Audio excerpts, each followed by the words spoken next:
It's heartening to see so many strange new faces here today. I know my mom would be very touched and probably a little suspicious. My mother was a very secretive and private woman. Welcome to the Third Generation Wrestling Podcast. It's October, horror movie month.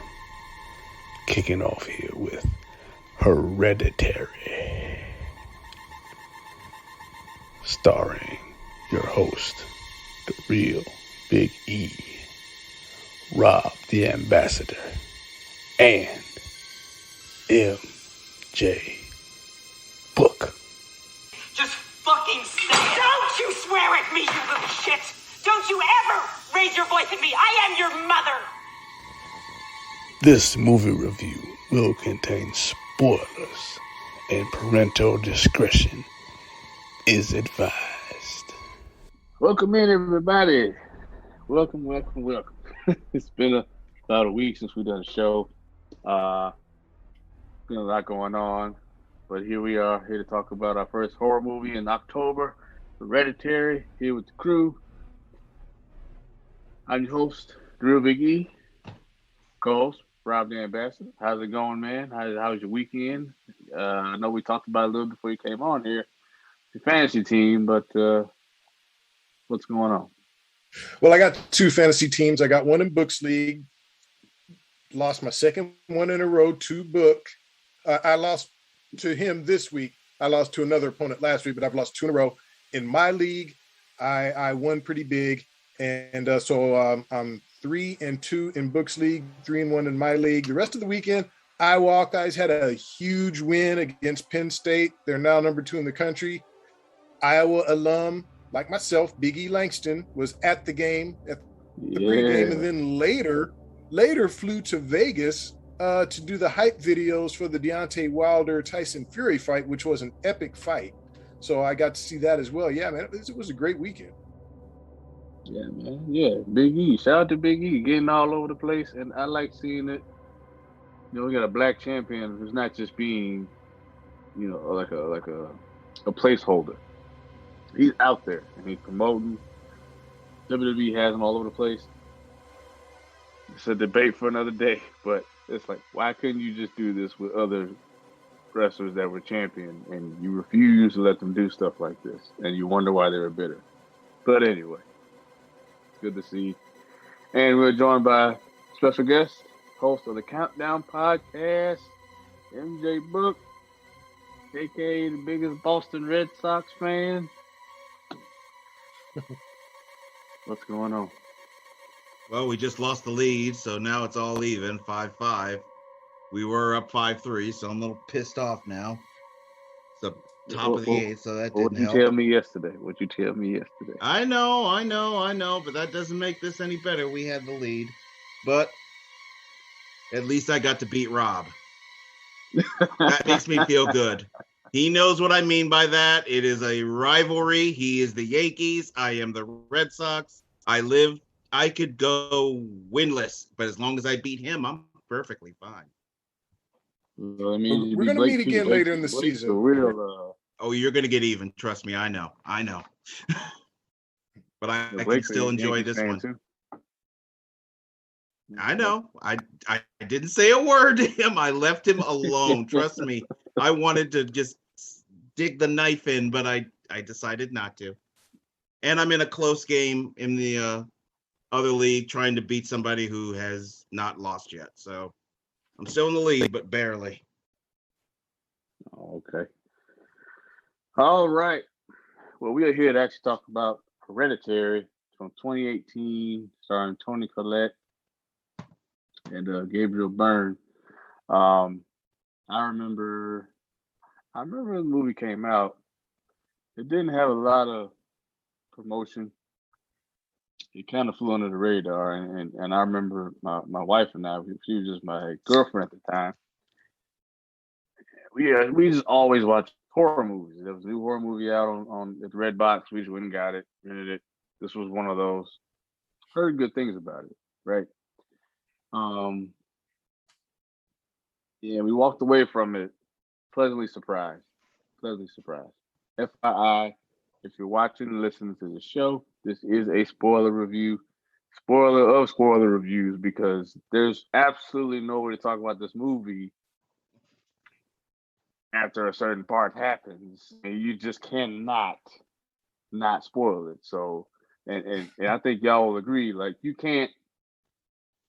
This is a movie that it'd be pretty hard to watch after you were spoiled going into it, because you kind of know what's going to happen, and there's a domino effect after said event happens. So I'm really encouraging you. Leave now, go watch it, and come back. All right, that's the only warning. So, I know, Book, this is your first time watching, so be interested to get your thoughts on this. I know, Rob, you've seen it before. Did you see this at the theater, or did you catch it on Blu-ray? No, I caught it on Blu-ray. I had read about it. I'd read a pretty good article about it in USA Today, and I was really fascinated about the movie, but just never made it to the theater to see it. But as soon as the Blu-ray came out, I just went ahead and purchased it. I mean, I was that hyped to see it, and I was not disappointed. Right on. Right on. Well, without further ado, we're gonna get right into this review, and sit back, because this one you really got to focus. I'm glad I watched this movie again with my headphones on, because I wanted to hear the dialogue, because a lot of stuff happened in this movie, and it's said that you'll miss, and it does. It can hurt your experience. I'll say that.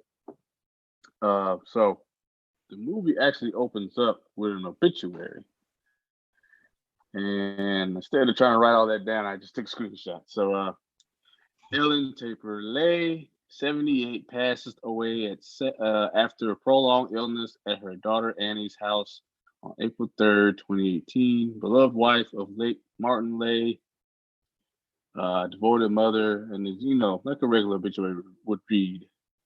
And it just talks about the location of the funeral.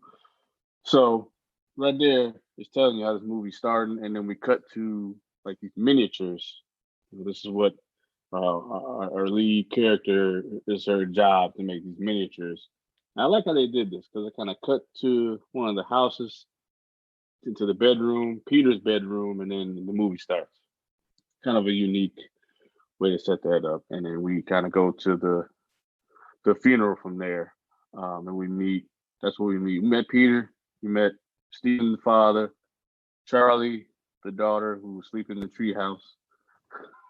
Well, that treehouse is going to come up again. And then we get to the funeral. Now, I know all three of us have been to funerals before and heard some eulogies. This didn't sound like a eulogy about somebody that cared about losing their mother. She was pretty,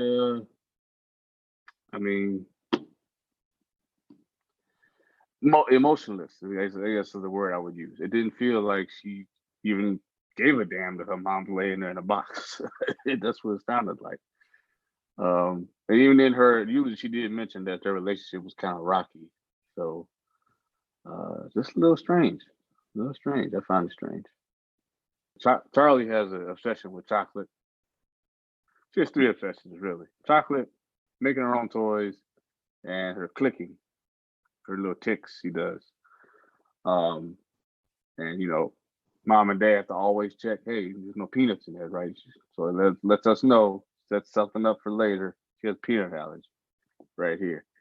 But the thing that stands out from this scene is the lady that walks up to the casket and rubs something on Annie's mother's lips. I don't know if y'all caught that, but that right there kind of set it off like, okay, what is this? What's up with that? And then the creepy guy standing in the corner smiling like the fucking Joker. Like, what is going on?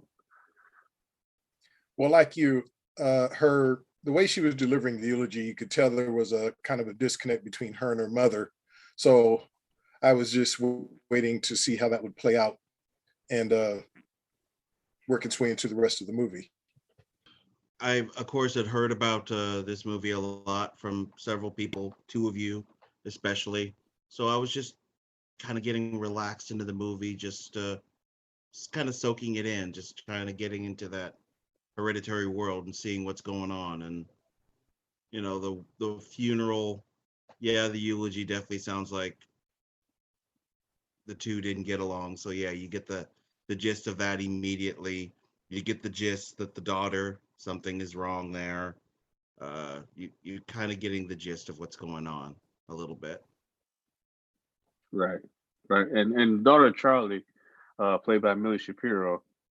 Um, that I looked up. There was like interviews she did.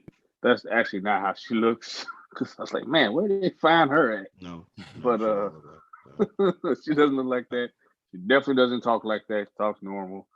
It's just a fantastic acting job. I mean, and they did add some prosthetics and makeup to make her look the way she does. So just want to put that out because I was curious. I'm like, how the hell did y'all find her? And then what the hell do you put out for a casting call? Strange young girl. Strange looking young girl.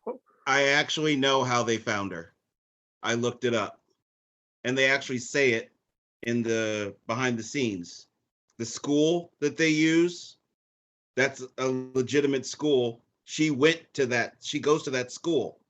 Oh, okay. So the guy who plays Peter, he already knew her, and that's where they found her. They found her in that school. Ah, okay. All right. Yeah.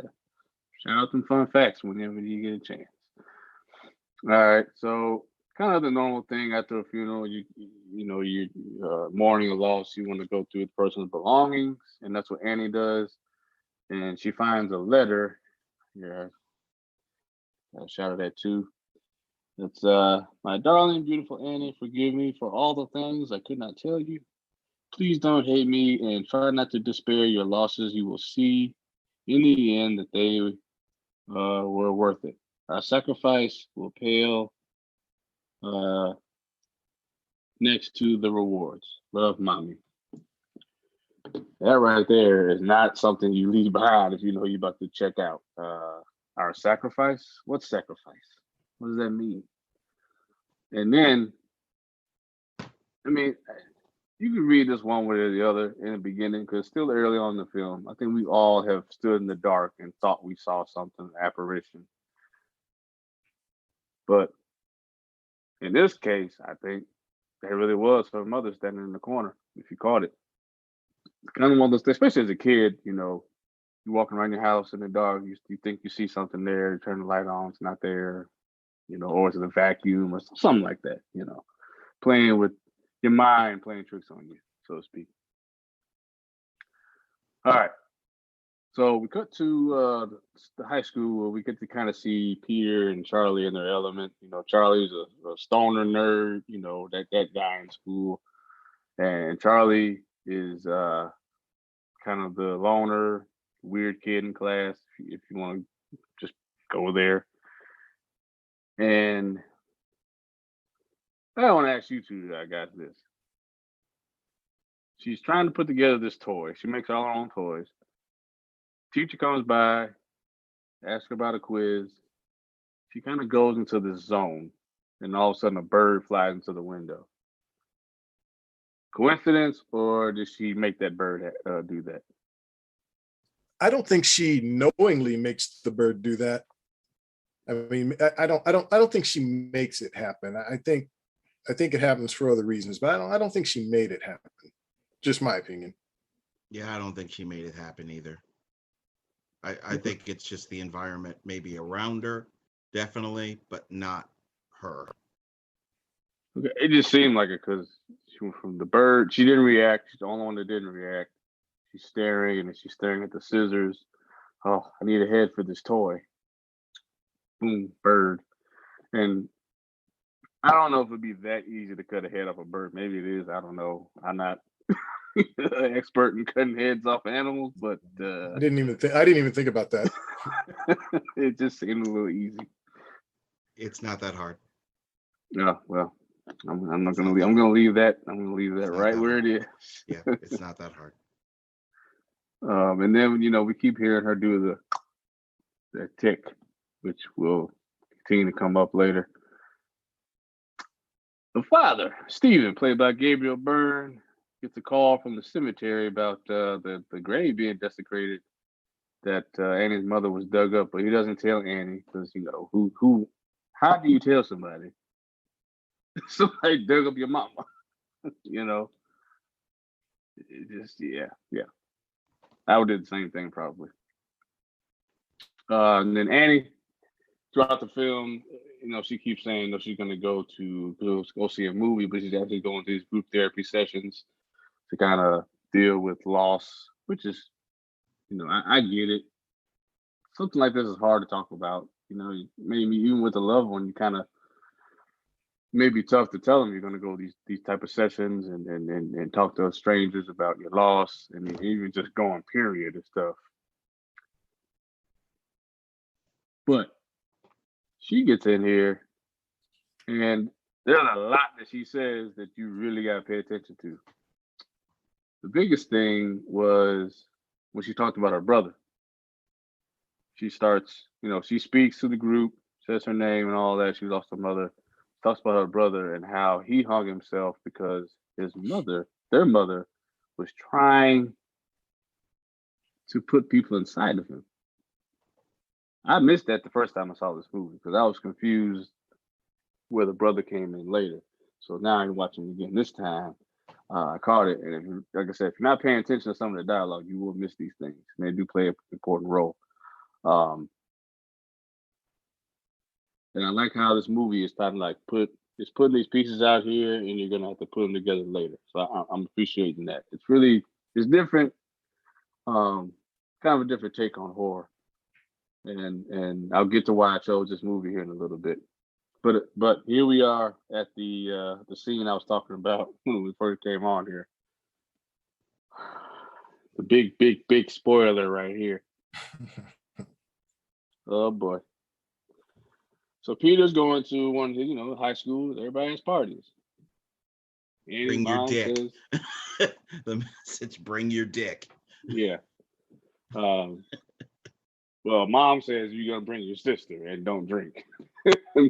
And this is pretty tame for a high school party. I just want to say, I mean, what high school party did you go to where they baking cakes and ain't no weed in it? Like fuck the peanuts, there's weed in these damn cakes. Well, I didn't go to houses like that until I went to Valley. Most of the houses were not kind of like that, and you weren't usually in a house. We usually were in a park or something. Well, I mean, it looked like some nice parents were out of town. They're throwing a party. That stuff happens, right? And they give the obligatory close-up of the girl chopping up the peanuts into, going into the cake. And of course, Charlie wants a piece of cake. They give her a piece of cake. I do appreciate they didn't treat her like shit. Because I thought that's where they were going to go with this. The introverted girl going to the high school party, to get bullied, and that's where I thought this was going, but it doesn't. I think they probably are used to her. I think that was what I was kind of getting a gist, that they've probably seen her, because one of the girls mentions she drew me. So I was like, okay, they probably are used to seeing that kid around. Oh yeah, that's kind of the gist I got. But I mean, we all went to high school. Kids are shit. Kids are assholes. I mean, it doesn't matter if we see you or not. Oh, there's that retarded kid. I mean, how many times we hear that in school? I mean, we don't think it affects that person, but it does. I'm just glad we didn't see that here. I was also glad that once she realized that there was peanuts in the cake and she went to find Peter, that he didn't treat her like shit either. He was kind of like, you all right? You good? And she said, I can't breathe. My throat's closing up. And he grabs her. That's what a big brother's supposed to do, all right? Grab your sister and let's go to the hospital.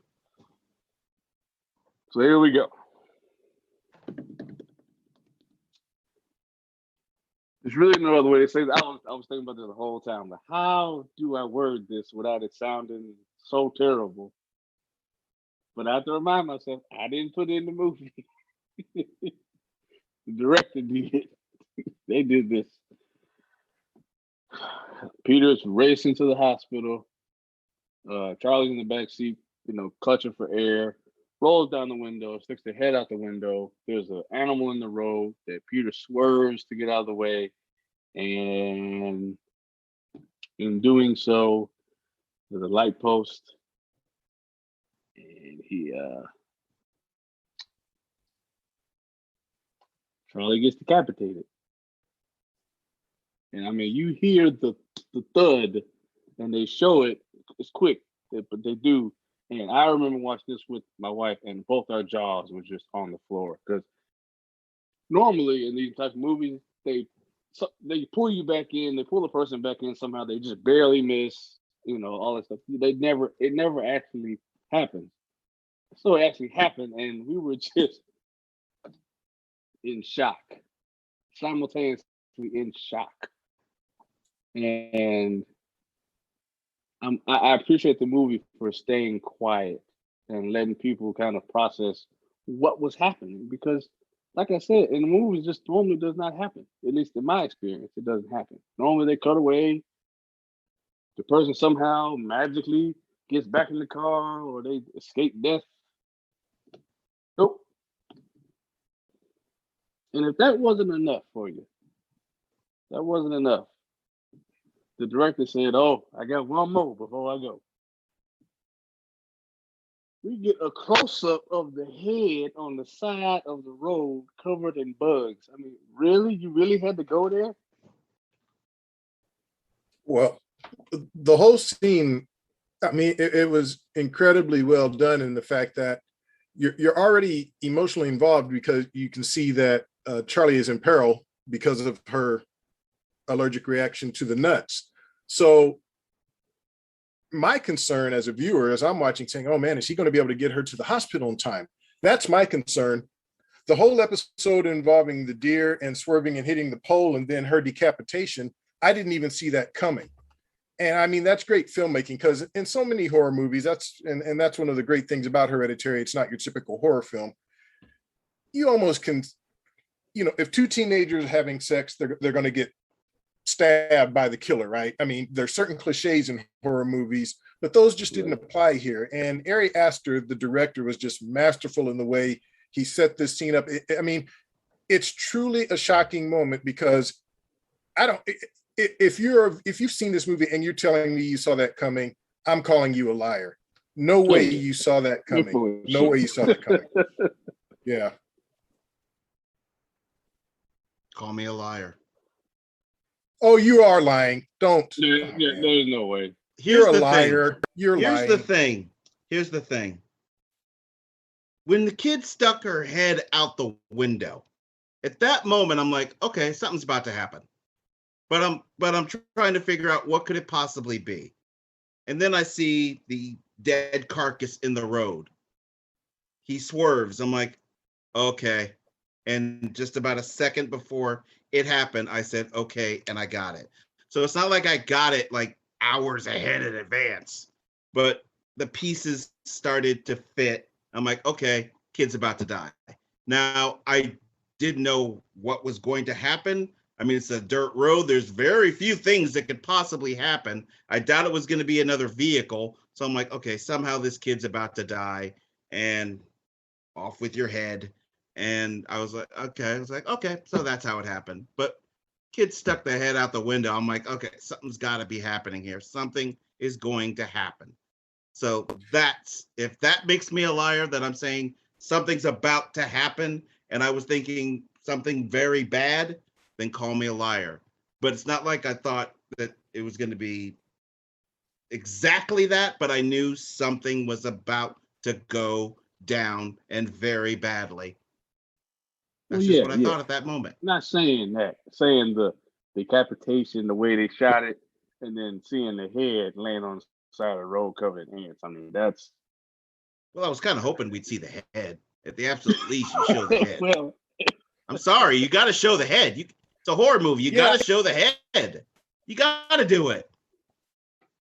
See, her sticking her head out the window, I mean, obviously she's trying to get air. So to me, that wasn't really a clue that anything was going to happen. Now, did I think they were going to make it to the hospital and she would be safe? No, but I didn't know exactly what would happen. I knew it wasn't going to have a happy ending, whatever it was, but just from out of nowhere, the pole and the decapitation, just complete shock. Yeah, I think I was thinking my first time through that she was just gonna die in the back seat. I didn't see her head getting chopped off, and I like you said, the director really plays your emotions. He kept it quiet. He has Peter in shock, and he just drives home. I don't know what the hell I would do in that situation either. But he just drove home, put the car in the driveway, and went to bed. Probably didn't sleep a wink. Who could? And Toni Collette, this is what I mean by highway robbery. She wasn't even nominated for an Oscar. I don't know about y'all. I felt the pain coming off the screen because of her, the moans and the groans and the scream. I mean, we've all heard this in real life when somebody dies, but to be able to translate that in a film and really channel that, it made me believe. Saying things like I just want to die. I mean, we've all heard that kind of stuff from somebody goes, but to her delivery, I mean, her acting was phenomenal here, and I was just floored by her acting. I mean, she truly should have got an Oscar for this. She was fantastic in this movie, and not just in this scene, but there's other scenes that she just steals with her ability, and man, if we could retroactively go back and give her one, I would say do it. She killed this thing. As a father, it's just tough. I think that's what makes it hit that much harder. If it was an adult, nigga, the head lopped off, I don't think it bothers people as much. She was only 13 and she died. Usually they don't kill kids in movies, horror movies. Well, they do here, and they even go to the funeral and everything, and it's just, man, it's tough. It is really tough. And I know everybody's thinking, man, why the hell did you put this so sad ass depressing movie? We about to get into it because that's the end of Act 1. Because Act 2 and 3, shit gets crazy. It really does. Especially because we're about to meet Joan. And Joan, I'm sorry, as soon as she walked up to Toni Collette's car, I knew this one was up to no good. Thank you. Nah, Thank you. That's what I thought. I don't trust her. That was just too out of the blue. You know too much. You know too much, and you're telling me stuff. Why do you know so much about my mother? Like right off the bat, and why do you think I want to connect with you? Yeah, Red it was flag. too obvious. It was way too obvious. But and then they go to Joan's house, and we find out why her and Peter, her son, are so distant. And I don't care who you are. If your mama tried to kill you, y'all wouldn't be cool neither. Sleepwalking my ass. You about to light me on fire? Hey, why you and your son don't talk? Well, I did try to kill him once. What? And y'all still live in the same house? Shit. No. We ain't cool. I couldn't do it. There's no way. And Annie, we see Annie start going down, I mean, this would happen to anybody that had, you lost your mom, you lost your dog. Now, I did appreciate the dynamic here too. Look at how she reacted to losing her mother and how she reacted to losing her daughter. Complete opposite sides of the spectrum. And that can happen with a regular person. You can lose somebody you were even close to and not really react that way. And it can be somebody else and you just can't handle it. You just lose your shit. That's why I actually picked this movie, because it's a different type of horror. It's horror that we as people kind of fear in life is death. And then maybe not your own, but you fear losing people close to you. And that's something we all have. Something we all have to deal with. You don't have to be religious or anything like that, but you don't want to go to anybody's funeral either. And that's why I appreciate this movie because it has those layers, and it's a real horror, and it connects. It connected with me anyway, in that way, and that's why. Um, that's one of the reasons why I chose this movie. And there are some real horror movie aspects to this as well as we get towards the end. So, I was wondering why I chose this. We'll have to get into it because there is a shift in the feel of this film. Okay, so we get back to Joan. Just want to keep talking about Joan here because she's really obsessed with Annie.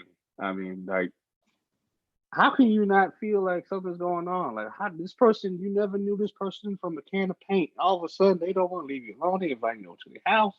Oh, let's do a seance real quick. Very touchy. Very Yeah, touchy. very touchy. Yeah. It's like, I mean, you need to stop touching me. That and he's just coming on real strong and oh, I had a breakthrough. You need to come over. We gotta do this thing. Okay, all right. And she does a seance, and then she goes home and tries to do a seance with Peter and Steven. I really appreciate Gabriel Byrne in this movie, because he's the only one. He ain't having none of the shit either. He's like, what the fuck is wrong with all of y'all? First of all, talking to his wife, like, you're crazy because all the shit that's going on and you're acting like it's okay. Our son is freaked out. You're freaking him out. That spat they had at the dinner table, like, whoa, that stuff you think, you don't say, and they said it all. That's another thing about this movie. Whatever people are normally thinking, this movie is going to say it, and they're going to do it, and it really, really can strike some nerves. Especially that scene at the dinner table, that's going to strike some nerves with some people. I'm sure there's a lot of kids that want to say some shit to their parents, and then they're not going to. And there's a lot of parents that want to say some shit to their kids. They wouldn't do that. But it was, I was like, wow. She went the fuck off on that boy. and Well, that scene was kind of a boil over of the whole incident involving Charlie's death. You know, you spoke about Peter, played by Alex Wolff, who also was a tremendous actor in this film. And he just walks into the house, goes to bed. Toni Collette finds the body the next day. And those two really kind of avoid each other. But then finally at the table, they're forced to confront each other. And so all of these emotions just boil over and it explodes at that table. Well, Peter Wolff is another one of those, he's a method actor. Again, I'm watching the extras on the Blu-ray. They said that on the set, they just called him Peter. And when they were done filming, he introduced himself by his real name. But he was in character the whole time. So that's he's one of the method actors. Oh, yeah, he was fantastic in this as well. I think he should have got supporting actor. Seriously. I mean, how can you not watch this and be just dumbfounded by the acting in this movie? Everybody does fantastic. So they do the seance at the house, Annie, Steven, and Peter. And they bring back Charlie, or so they think anyway. And they get the whole the glass to move and then the candle shooting the fire up, all that good stuff. But what the chain of events that Annie has set off now is you've now communicated with the other side. So now this can't be turned off. And that's why we're going to get into Act 3. And now Peter is affected by all the shit that's happening because he's starting to lose his shit. The house is starting to smell bad. Annie and Peter, they're both seeing stuff. And like I said, Dad's the only one that is like, I don't see none of this. I smell the shit that's in the attic, but I don't see no ghosts.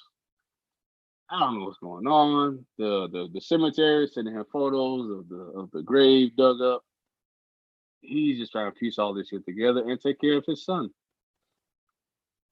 And then we get Annie in a panic. She's trying to find Joan. She can't find Joan. She's trying to go through her mother's stuff again. And we finally get to the real meat and potatoes of what's going on, right?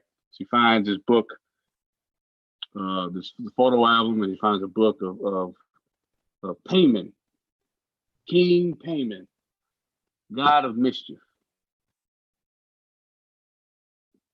I thought that was Loki. Loki? It said Payman. It's God of mythology. He's the god of mischief. I thought God of Mischief was Loki. He's the god of mischief. Oh. Yeah. But okay, here's Payman. And it said in the book that he needs a vulnerable male host, which is why Charlotte, aka Charlie, was supposed to be a boy. Something they talked about earlier in the film, that her grandma wanted her to be a boy. But hey, don't worry about it. We still got Peter's sorry ass laying around. We just gotta break him down a little bit. And then we discover what the smell is in the attic is Annie's headless mother's body just rotting away up there. That's just disgusting. I just can't even imagine what that smells like. And then Peter is in school hearing Charlie's text. And we get that part where his hand goes up and it's all crooked and he starts banging his head on the desk and freaking everybody out. I mean, that's the stuff like that is creepy as hell. And he did a fantastic job with his facials and you know, I don't know how many times you can do that take, you know, before you're concussed, but I'm sure there was a pillow there for him. But pretty much Charlie is the one taking over him, is what I can digest from this. And he's trying to convince Steve of what's happening, how it's all connected with Joan, her mom, and whatever she summoned when they did the first seance. And it's a simple fix, Steven. Just throw this notebook into this fire over here, and all this will go away. I tried to do it, but I caught on fire doing it. So I it's all over me. I'm poisoned. I can't do it. So I need you, as my husband, to just throw this notebook into the fire. He's like, look, you my wife and all, but I'm tired of your shit. I'm not doing this no more. I'm about to call the police on your ass. And she grabs the notebook, throws it in the fire, and burned her husband up, barbecued his ass, standing right up there. Like, Steve didn't do nothing. He just, this whole time, he been trying to get everybody back together, and he ended up burnt up on the floor. I said, this is bullshit.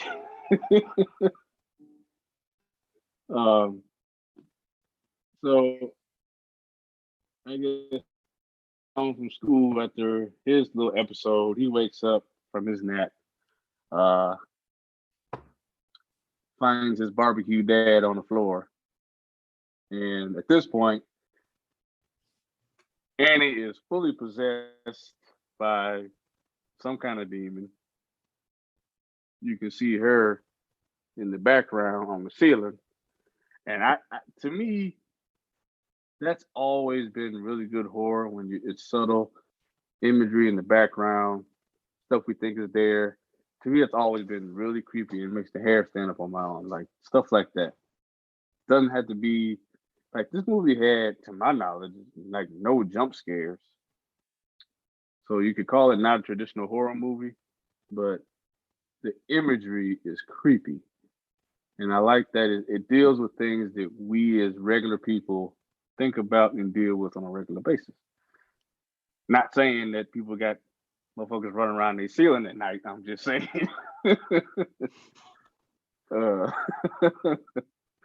So now we got now it's a horror movie. The last 15 minutes is the actual horror movie.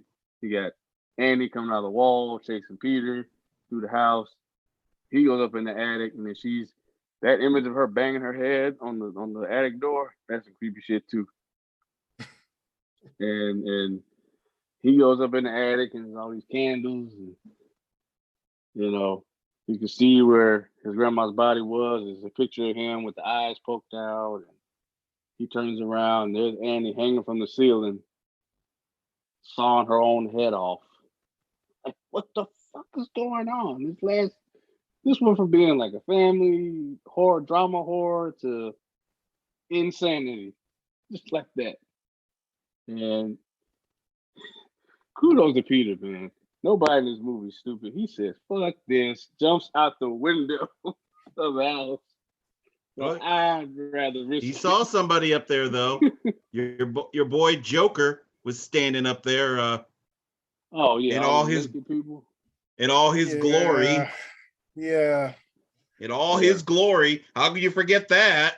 All their glory, like 3 people up there, and then this is the only thing that kind of, well, I'll take away from this movie. That effect of Annie's headless body kind of floating to the treehouse and up the steps. Like, he probably could have cut that part out. That doesn't fit with the vibe this movie got going for it. But okay, I'll let it go. But Peter gets up and his ass got to climb up them steps. He ain't levitating shit. So he get up there and there's all these people bowing down to the statue. I guess supposed to represent Payman. And oh look, there's your sister Charlie's head stuck on his ass. And I guess this is where Joan comes in. You can see Joan up there. She's not naked, but you got headless grandma, headless mom, a bunch of nobodies, and Joan. And pretty much Peter is crowned, and he is his body, soul is taken by Payman. And I guess they reincarnated Charlie into Peter, and now Charlie is Payman. It's a little confusing, but that's how the movie ends. Yeah. For me, again, I chose this movie for all those reasons. I think this stands out as a classic horror movie, but it's got a lot of drama in it. But it's real life horror. And that's what I wanted to get across. Instead of just being the run-of-the-mill type horror with the jump scares and bringing up the bass. And I don't know if you guys can hear it. I watched this with headphones on. The score, there's a constant beat throughout the movie that goes in and out. And I think it has to do with who's possessed, who's not, who's about to be possessed. If you really keep up with it, it's a little hard, but that element of the audio is there. I think that was really, really good. For me, as far as the grading goes, the acting I thought in this movie was very, very, very well done. The story, the movie was not what I was expecting. Not really super scary, but that last 15 minutes can get your skin crawling. And the imagery with, Charlie getting the head chopped off, I mean, that I don't know if I'll ever let that go. But at the end of the day, I'm giving this movie a solid A. I really enjoyed it. I recommend it to everybody I can. And I really, it's not really a movie I'll watch over and over again. Let's put that out there. Because even now, I feel like I need to go watch some cartoons or something. But, yeah, that's my grade. I gave it a solid A. Rob, what do you think? Yeah, it's an A for me because, like I said, this is a different type of horror film. Look, I like all types of horror films. I like your slashers. I like all of those. But this one was different, like you said. Jump scares. I don't really call them jump scares. To me, it's not scary when someone startles you or surprises you. I think that's a cheap way to go. This movie built up real tension. It was very moody, and the acting just got you emotionally involved. Typically in horror movies, I'm not emotionally involved. I'm like, okay, you got some teenagers, somebody's going to stab them, kill them. I don't care. That's what I paid to see. With this one, you're emotionally involved with the characters. You feel their pain. Toni Collette, you talked about the scene where Charlie passed away. And I mean, you could just feel that in that horrible wail of hers. This is horror on a different level. and it's kind of creepy and disturbing, and I like those films better because I like films that make me feel something. Most horror films don't make me really feel anything. I just like seeing people get slaughtered, and I know that sounds ghoulish, but that's what most of us go to these movies for. There's no emotion. You're not really invested in the characters. With this one, it's different, and even though it's a hard one to watch over and over again, it is one of those movies where you can watch it over again, kind of like Get Out, where you can watch it and you can catch things that you didn't catch before. And I think it's one of those movies, as difficult as it is, that you may have to watch a couple of times in order to catch all of the little subtleties of it, which is another reason why I like it so much.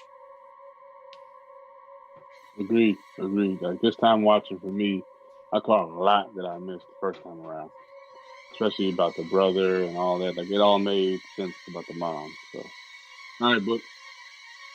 Sorry, a little excited. My team won. The Red Sox won. Congrats. Okay. This movie, like I said, heard a lot about it from a lot of people, and this was my first time watching this movie.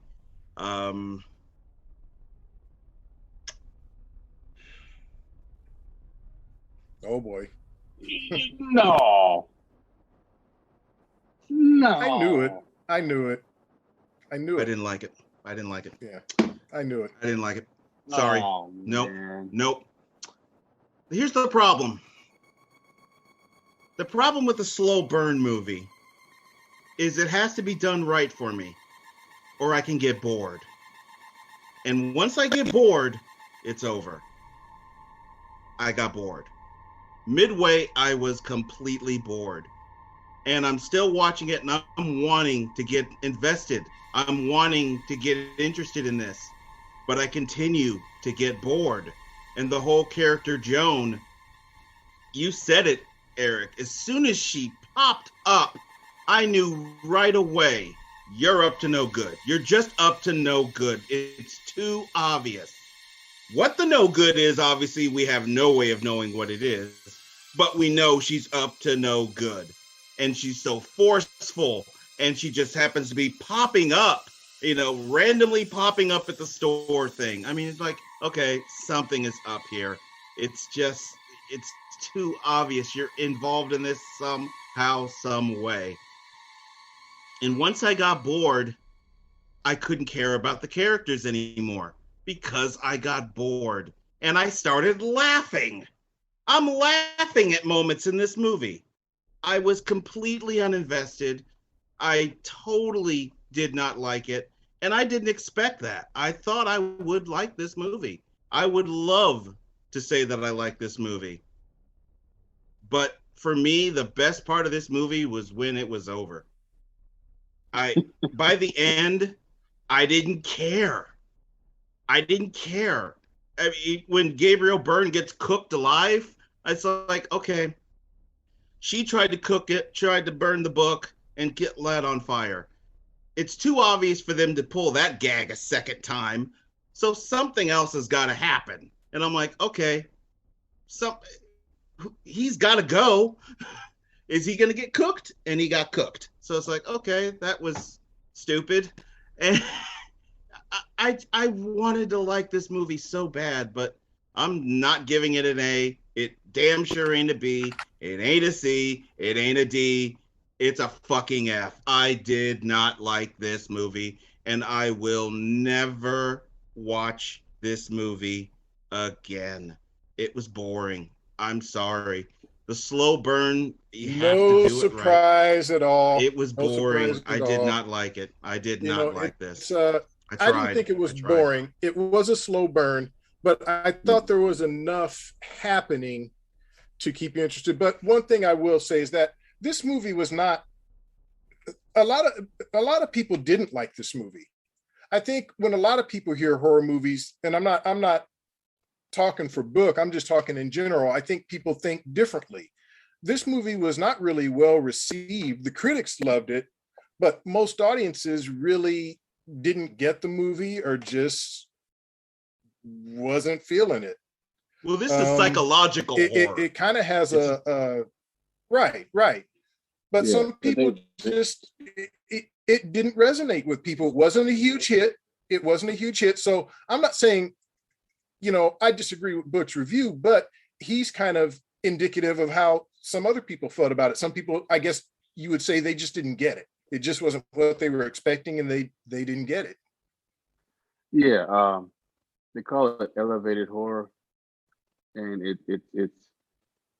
I could see why audiences would go there. They're looking for one thing, and the trailer. See, the other problem is I didn't watch the trailer, so if the trailer lied, because a lot of them do, then I can understand why you watch the trailer. Oh, that looks scary as hell. Then you go there and you're like, this ain't nothing that the trailer's talking about. So, like, Yeah. I went into the movie blind, and I watched it for what it was. Watching it again now, and actually being able to put the pieces together and understand what it is, and it's kind of a little bit. You kind of have to have some kind of knowledge of how demonology works and why it's a big deal for a seance and summoning demons. But realistically, if you even seen Candyman, you can kind of understand what they're doing. It's just a more extensive version. Instead of saying the name 5 times in the mirror, you got to light candles and get naked. Yeah. I thought it was refreshing. Like I said, now I'm pumped. Halloween Kills comes out Friday. I'm pumped about it, but I know what I'm going to get with that film. Okay. But we've seen 8 or 9 of these things. I know what I'm going to get. With this, I didn't know, and I found it refreshing. I can understand you finding it refreshing.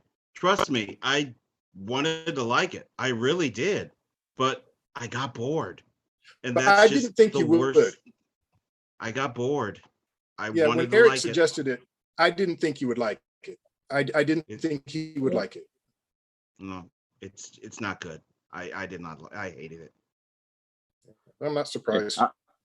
I respect that, but I mean, because this is a movie, so movies is a little different than wrestling. But yeah, It's been a bad weekend movie wise. It's a different take on horror. So that was my choice. So now I have to ask you, gentlemen, have either of you made a choice for your next movie? Because we have to do Crown Jewel. We still got time for that, so we need one more before Crown Jewel. I've got 1 or 2 in mind. Yeah, I got 1 or 2 in mind. I think I know what I'm gonna do, and it's not what I thought I would end up doing. I thought I would do 13 Ghosts, but I think it's gonna be something else now. I've got a couple.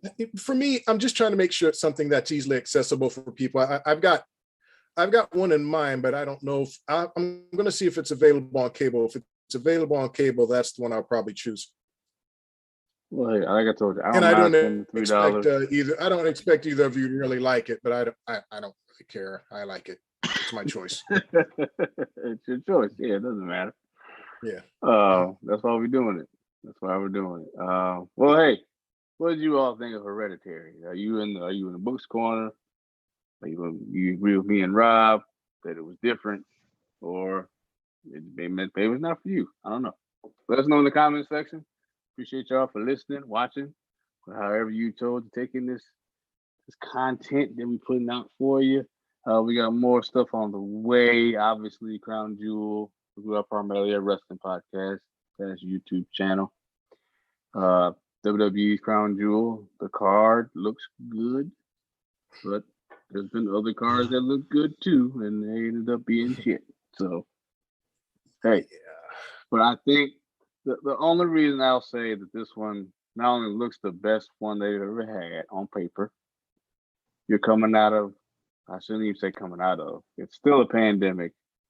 So they probably want to put on at least a decent show to get the viewership and to continue the contract, because they make more with these Saudi shows in a whole year than anything else.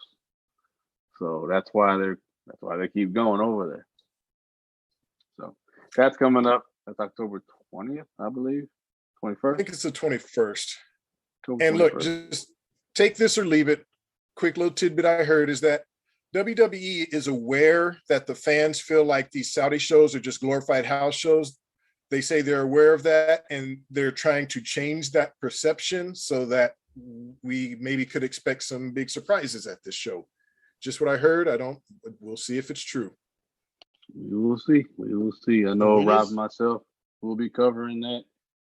When October is it? 21st. It's Thursday. October 21st. A Thursday. Ooh, It's a thank- Thursday. Ooh, that's close. Because 20th is Jeff Dunham. That was close. Oh, Well, this will actually be during the day because they're in Saudi at night. So it's during the day for us. yeah, I'm off that day, and I'm off that day, so I'll be able to watch it live. Uh-oh. Yeah. I'll just have it on at work. I'm able to, make that happen. So that's coming up. And make sure you hit that like button, subscribe, share, follow us on social media on Instagram, Twitter, and Facebook, Third Generation Wrestling Podcast. And also shout out to MJ Book on the Countdown Podcast. Check him out on the same platforms, all the audio ones, Podbean, Spotify, Google, Amazon, iHeartRadio, all that good stuff. Okay. And I guess one of these gentlemen will give me a horror movie. We'll do it next. And then also, haven't forgotten about the Rocky series. We got the rundown coming up too. So a lot going on here on 3GW. I was out. I was kind of out of commission for a little bit. I had a surgical procedure done Friday. So I've been Hope you're doing good off that. Yeah. Been trying to rest, take it easy. But I needed to come on here tonight and talk about this. And I'm so glad to go back to work tomorrow and I get the fuck out of the house. I'll tell you what. I know what my horror movie is. Do you want me to just say it? I know what it is now. I'm just good. I can just tell you right now if you want. House of a Thousand Corpses. Oh, I have that one.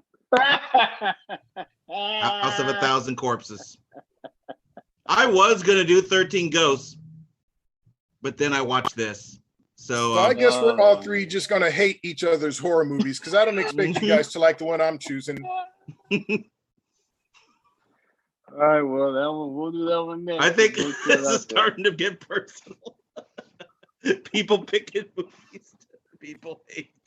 No, Hey. I'm not doing it. I'm not doing I it. know, on but that's the purpose. way it's coming out. Yeah, It's it's by just accident. No. horror movies.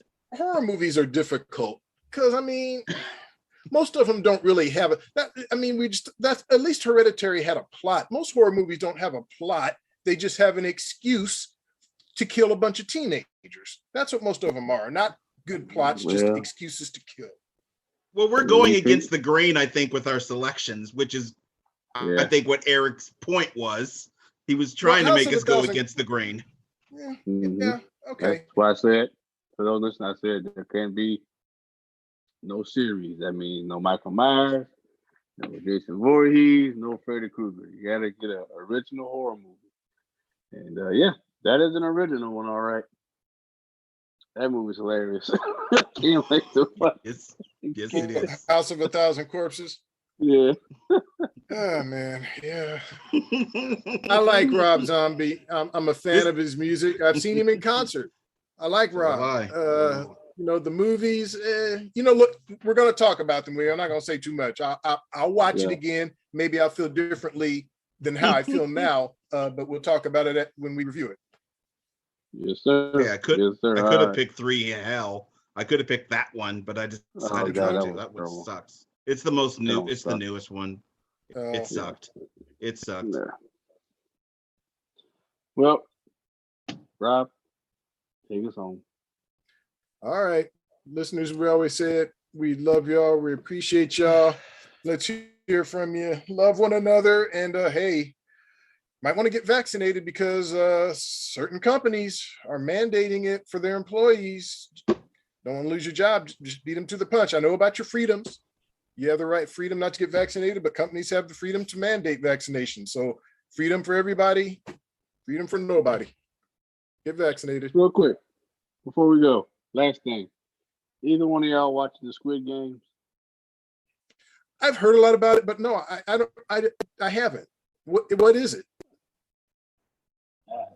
We'll talk about it offline. I just wanted to get a yes or no. But Okay, no, thank that's a you no all for for me. watching, listening, and we'll catch you all in the next one. Take care.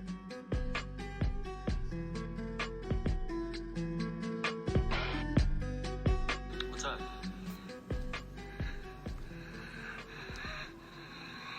Are you okay? It's hard to breathe. What do you mean? I think my throat's getting bigger. Maybe, Dan, we could do something with this, but you can't take responsibility for anything. So now I can't accept. And I can't forgive. Because nobody admits anything they've done!